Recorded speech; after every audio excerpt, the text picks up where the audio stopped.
7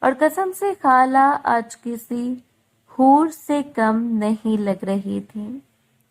خالہ نرگس کی عمر تقریباً 27-28 سال تھی، لیکن اب وہ 22 سال کی لگ رہی تھیں۔ خالہ ڈریسنگ کے آگے کھڑی تھیں۔ میں ان کے پیچھے جا کر کھڑا ہو گیا تو بولی، میں کیسی لگ رہی ہوں؟ نے مسکرا کر خالہ کو اپنے ساتھ لگا لیا اور کہا کہ میرا تو دل کر رہا ہے اب سے بھی شادی کر لوں۔ تو خالہ بولی، تو کر لو، ویسے شادی کے بعد والے کام تو تم کر چکے ہو۔ خالہ کی بات سن کر ہنسنے لگا۔ خالہ بولی، میں نے تمہارے بھی کپڑے نکال کر رکھ دیے ہیں، تم بھی جلدی سے تیار ہو جاؤ۔ میں نے اپنے کپڑے پکڑے اور واش روم میں جاتے ہوئے خالہ سے کہا کہ مجھے ٹاول پکڑا دینا ہے۔ تو خالہ میری بات سن کر بولی، ندیم اب مار کھاؤ گے، جلدی سے تیار ہو کر آ جاؤ۔ خالہ کی بات سن کر میں مسکراتا ہوا فریش ہونے چلا گیا۔ محترم ناظرین اور سامعین، اس کہانی کا باقی حصہ اگلے آنے والی ویڈیوز میں پیش کیا جائے گا۔ اگر آپ کو یہ ویڈیو اچھی لگی تو ویڈیو کو لائک اور ہمارے چینل کو سبسکرائب ضرور کریں۔ شکریہ۔